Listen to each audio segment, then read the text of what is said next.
देखो यार, दो चीजें हैं, मैं आप लोगों को पहले बता रहा हूं। बैकलॉग आपके पास हमेशा रहेगा, वो एटीट्यूड प्रॉब्लम है, एटीट्यूड प्रॉब्लम। जिसका एटीट्यूड अच्छा होगा उसका बैकलॉग बहुत कम होगा, जिसका एटीट्यूड बहुत खराब होगा पढ़ाई को लेकर के उसका बहुत ज्यादा बैकलॉग होगा। बैकलॉग सभी का होता है, जो बहुत अच्छा पढ़ता है उसके हिसाब से भी उसका स्टैंडर्ड अलग होता है। उसको लगता है कि मैं 5 बार रिवाइज करूंगा तब मैं अपने चैप्टर को कंप्लीट मानूंगा, तो वो भी अपने मेंटल प्रेशर लेकर के बैठा है कि मेरा बैकलॉग है। समझ रहे हो? उसने भी सोच रखा है कि भाई मैं सारे सवाल लगा दूंगा मॉड्यूल के, या फिर एक पर्टिकुलर किताब उठाई मैं इसके सारे लगा दूंगा, मैं सारे पीवाईक्यू, उसने भी अपना एक टारगेट सेट करा हुआ है और वो उसको अचीव नहीं कर पा रहा है। वो अपने स्टैंडर्ड के हिसाब से उसने टारगेट सेट करा है कि भाई ये मेरे लिए थोड़ा सा अटेन करना कठिन होगा, तो मैं इसको टारगेट बनाता हूं, और उसके लिए भी वो बैकलॉग होगा। प्रॉब्लम मेरे को उन बच्चों से है जो प्रॉब्लम सिर्फ प्रॉब्लम प्रॉब्लम प्रॉब्लम करते हैं। आपके पास भी उतना ही मतलब मैं बोल दूंगा, मेरे को बहुत गुस्सा भी आ रहा है, पता नहीं क्यों। तू एक्सक्यूजेस अगर गिनने वाला इंसान है ना बेटा, तेरा एटीट्यूड अगर सही नहीं है, तू एक्सक्यूज ही बनाएगा। लिटरली बता रहा हूं, मेरे बोलने से, तेरे पेरेंट्स के बोलने से, किसी और टीचर के बोलने से कुछ फर्क नहीं पड़ने वाला। तू आज सुनेगा, तेरे को अच्छा लगेगा, तेरे को सिंपैथी टाइप फील होगा, तेरे को लगेगा दुनिया तेरे सुन रही है। बस 1 साल और ऐसे कई बार मोमेंट्स आएंगे जहां पे तू सेल्फ सेटिस्फेक्शन कर लेगा कि हाँ यार चलो लोग मुझे समझ तो रहे ना कि मैं प्रॉब्लम में हूं। प्रॉब्लम में हर कोई है इस तैयारी में, ठीक है? तेरे को सिर्फ उस सेल्फ सेटिस्फेक्शन के लिए अगर तू सोच रहा है कि किसी को मैं प्रॉब्लम बता करके सोल्यूशन देख लेता हूं, बस वो समझ ले कि हाँ मैं प्रॉब्लम में हूं, और जिस दिन मैं फेल करूंगा तो उसको ये रहेगा कि वो प्रॉब्लम में था इसलिए फेल करा, ऐसा कुछ नहीं होगा। फेलियर का टैग सीधे माथे पे चिपका देंगे लोग। लोग ऐसे हैं। कोई नहीं देखेगा कि तेरी तैयारी में क्या प्रॉब्लम्स थी, तूने क्या कमी रखी, टीचर की क्या कमी थी, सिस्टम की क्या कमी थी, दैट्स सब वॉश्ड है। समझ रहा है? इस पूरी तैयारी में हम अपना बेस्ट देते हैं, तेरे को भी अपना बेस्ट देना चाहिए, और मुझे पता है, मैं लिखित तौर से कह सकता हूं तू अपना बेस्ट नहीं देता है। पूरे साल में 365 दिन में तू 10 दिन नहीं लिख पाएगा। लिखने के लिए बोल दूं, जिस दिन तू 100% एफिशिएंसी से पढ़ करके सोया हो, जिस दिन तू खुद को बोल पाए कि भाई आज मैंने इससे ज्यादा मैं पढ़ नहीं सकता था, 10 दिन नहीं निकाल पाएगा तू। और तू प्रॉब्लम गिना रहा है। तेरे प्रॉब्लम्स का सोल्यूशन तेरे को ही ढूंढना है। मैं हर चीज का लॉलीपॉप नहीं चटा सकता बेटा। समझ रहा है? जिस दिन तेरी आंखें खुलेंगी ना, इससे पहले कि बहुत देर हो जाए, खुद से समझ जा ये तैयारी तेरी खुद की है, खुद की है। तू किसी भी टीचर से पढ़ ले धरती पर, तेरे को लग रहा है सिर्फ टीचर की वजह से सिलेक्शन होता है, तो तू बहुत बड़े भ्रम में है। मेरी वजह से कोई सिलेक्शन नहीं होगा। मैं दूसरे की क्या बात बोलूं? मेरी वजह से कोई सिलेक्शन नहीं होगा। सिलेक्शन होगा तेरी मेहनत से। तेरे में दम है, इस कंटेंट को ढंग से यूटिलाइज कर ले, हो जाएगा। और यही कंटेंट कई बच्चे नहीं पढ़ेंगे, कुछ नहीं होगा। समझ रहा है? मेरा काम कहां तक का है वो मैं पर्याप्त करूंगा। मेरा काम मार्गदर्शन का है। मैं तुम्हारी डायरेक्शन सेट करता चलूंगा। मैं तुम्हें पहले से बताता चलूंगा क्या प्रॉब्लम्स आएंगी। मैं तुम्हें पहले से बताता रहूंगा कि किस तरीके से इसको डील करना है। बस अब तू सोचे कि मैं तेरा जाकर के एग्जाम दे दूं, नहीं होगा। तेरे को लगे कि तेरे पेरेंट्स तेरा एग्जाम दे देंगे, नहीं होगा। हर कोई अपने हिस्से की मेहनत करके तेरे को दे रहा है। जिस दिन तू जाग जाए कि हाँ भाई हर कोई अपने हिस्से की कर दे रहा है मेरे लिए, मैं ही एक्चुअली में वो कल्प्रेट हूं जो नहीं देख रहा है।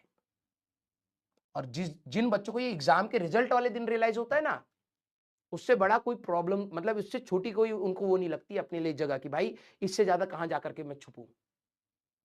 तो प्लीज अपने ना भ्रम में से एक पहले तो बाहर निकल आओ, ठीक है? आपके स्कूल के एग्जाम का तरीका मैं आपको बता चुका हूं। अब तू बोले कि नहीं सर मेरे स्कूल में इस तरीके से एग्जाम आए तो उसके कैसे मार्क्स आएंगे, तू मेरी जगह होता ना तो शायद तू उसका 10% भी नहीं करता। लिटरली बता रहा हूं, वहां से बैठ करके शायद तेरे को ऐसा लगेगा।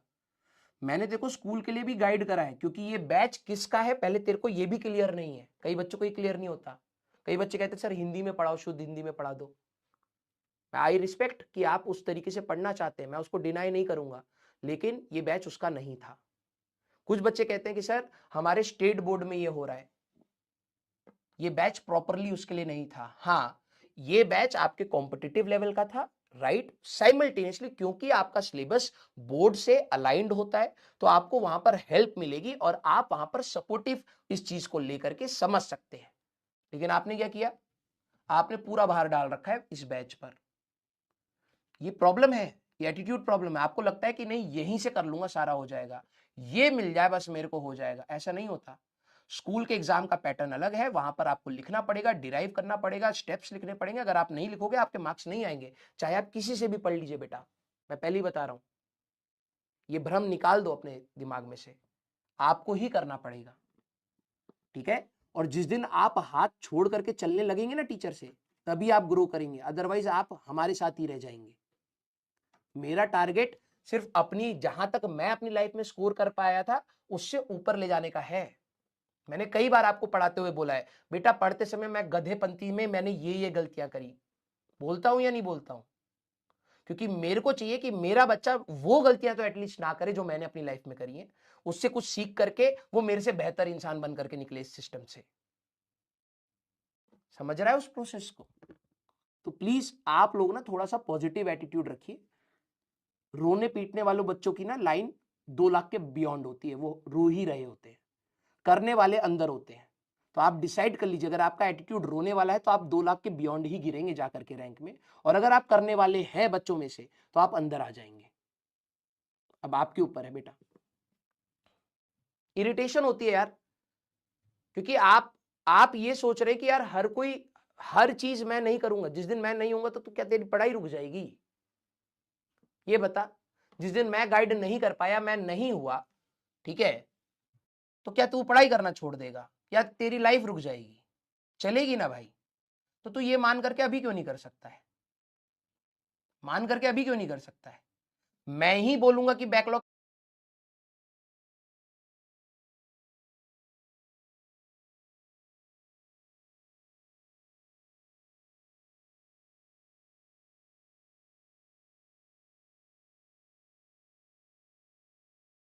ना भाई, तो तू ये मान करके अभी क्यों नहीं कर सकता है? मान करके अभी क्यों नहीं कर सकता है? मैं ही बोलूंगा कि बैकलॉग कैसे कंप्लीट होता है, तभी तेरा बैकलॉग कंप्लीट होगा। तेरे लिए सेल्फ रेस्पॉन्सिबिलिटी नाम की चीज नहीं है तेरे अंदर। मैं बोलना नहीं चाहता हूं, कुछ कुछ ऐसे पॉइंट्स होते हैं ना जिसमें बच्चों को बुरा लगता है, मेरे को पता है। वो कंस्ट्रक्टिव वे में या पॉजिटिव वे में नहीं सोचेंगे कि यार टीचर हमें क्यों बोल रहा है आज, क्योंकि तुम सुनना नहीं चाहते, वो तुम्हारे कंफर्ट जोन से बाहर की बात है। लेकिन कुछ बच्चे बुलवा देते हैं। आज बहुत अच्छे से सोच के आया था कि यार ये चीजें करेंगे, स्ट्रक्चर में मैंने और एग्जांपल्स जोड़े और एग्जांपल जोड़े। लेकिन अगर आपके अंदर ये है कि यार क्लास एंड कर दो, सर ये दिक्कत है, एग्जाम में ये नहीं हो रहा, वो नहीं हो रहा, अरे भैया तुम प्रॉब्लम ही गिनते रहो, तुम प्रॉब्लम ही गिनो। एक काम करो, तुम निकल जाओ इस भीड़ से, तुम प्रॉब्लम गिनो। और मैं तब भी बता रहा हूं, प्रॉब्लम कभी खत्म नहीं होंगी, हम धीरे धीरे सॉल्व करते रहेंगे, प्रॉब्लम्स हर दिन ऐड होती रहेंगी और हमें हर दिन धीरे धीरे सॉल्व करना है। ये होता है प्रॉपर एटीट्यूड। तू प्रॉब्लम लेकर के बैठ करके कुर्सी पर ना सिर्फ रो ले, तेरे को लगता है उससे तेरा सिलेक्शन होगा, उससे तू लाइफ में आगे बढ़ेगा, ऑल दी बेस्ट। जाइए करिए, 1 महीना करके देख लीजिएगा और फिर देखना, फील करना, जिन्होंने थोड़ी बहुत भी कलम चलाई, जिन्होंने थोड़ा बहुत भी स्ट्रगल करा, वो तेरी सिचुएशन से तो बेटर हो गए हैं। अब तेरे को बेटर होना था या नहीं होना था, डिसाइड कर लेना आराम से बैठ करके। क्लियर? बेटा आपको 1 साल से पढ़ा रहा हूं, 1 साल से, ठीक है। हर टीचर आपको, आप अपने बैच में किसी भी टीचर को देख लीजिएगा, और किसी भी बैच में किसी भी टीचर को, सिर्फ हमारी बात नहीं है, ठीक है, आप इस प्लेटफॉर्म की भी बात नहीं है, आप किसी भी प्लेटफॉर्म में जाकर के देख लेना। मुझे ऐसा लगता है कि टीचर ईमानदारी से अपना काम पूरा करने की कोशिश करता है। हाँ, कभी टाइम कंस्ट्रेंट होता है तो वो कोशिश करता है 10 सवाल ना करा करके मैं 5 करा देता हूं, बच्चे का भला हो जाएगा, कुछ ना कुछ कर रहा होता है। लेकिन रिटर्न बैक में ना एक छोटा फ्रेगमेंट होता है जो रिस्पेक्ट करता है, समझता है, और एक बहुत बड़ा सेगमेंट होता है जो सिर्फ गरियाता रहता है। प्लीज आप उस कैटेगरी के बच्चे मत बनिए, ठीक है, क्योंकि उससे लाइफ, उस एटीट्यूड से लाइफ में आपको कुछ नहीं मिलेगा। हाँ, हो सकता है कि कोई टीचर आपके एक्सपेक्टेशन के बाहर से नीचे हो, ठीक है, हो सकता है, तो रिस्पेक्टफुली आप छोड़ दीजिए, आप वहां पर जाइए जहां पर आपका बार बढ़ जाए। लेकिन वो टीचर अपना कोशिश कर रहा है तो उसको करने दीजिए, उसको रोके मत। और अगर आपको